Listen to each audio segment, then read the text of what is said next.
बरूथनी एकादशी व्रत कथा। एक दिन धर्मराज युधिष्ठिर भगवान श्री कृष्ण को प्रणाम करते हुए कहने लगे कि हे प्रभु, वैशाख महीने की कृष्ण पक्ष की एकादशी को किस नाम से जाना जाता है और उस एकादशी के व्रत और महात्म्य के बारे में मुझसे बताइए। तो युधिष्ठिर की बात को सुनकर के भगवान श्री कृष्ण ने कहा, हे राजेश्वर, वैशाख मास के कृष्ण पक्ष की एकादशी को बरूथनी एकादशी के नाम से जाना जाता है। यह सौभाग्य देने वाली, सब पापों को नष्ट करने वाली और अंत में मोक्ष को देने वाली है। इसकी महात्म्य कथा आपसे कहता हूँ। प्राचीन काल में नर्मदा नदी के तट पर मानधाता नामक एक राजा राज्य करते थे।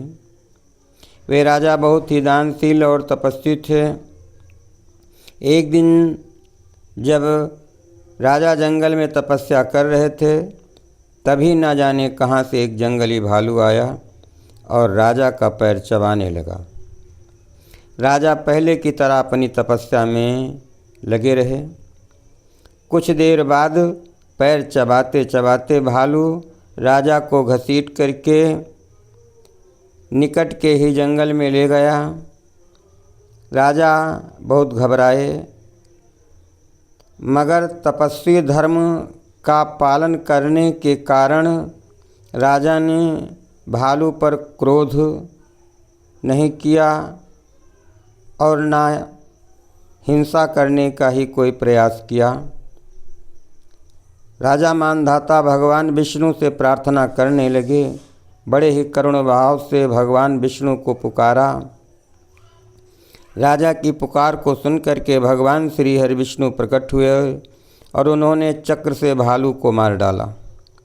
राजा का पैर भालू पहले ही खा चुका था। इससे राजा बहुत ही शोक से ग्रसित हुए। उन्हें दुखी देख करके भगवान विष्णु बोले, हे पुत्र, तुम शोक मत करो। तुम मथुरा जाओ और बरूथनी एकादशी का व्रत रख करके मेरी वराह अवतार मूर्ति की पूजा करो। उसके प्रभाव से तुम्हारे सारे अंग फिर से वैसे ही हो जाएंगे। इस भालू ने तुम्हें जो काटा है, ये तुम्हारे पूर्व जन्म का अपराध था।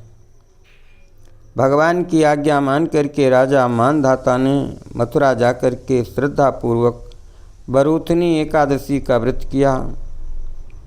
एकादशी के व्रत के प्रभाव से राजा शीघ्र ही पुनः सुंदर और सभी अंगों से परिपूर्ण हो गए। एकादशी के व्रत के प्रभाव से राजा मानधाता स्वर्ग को चले गए। जो भी व्यक्ति भय से पीड़ित है, उसे बरूथनी एकादशी का व्रत रखना चाहिए और भगवान विष्णु की पूजा करना चाहिए। एकादशी का व्रत करने से समस्त पापों का नाश हो जाता है और मोक्ष की प्राप्ति होती है।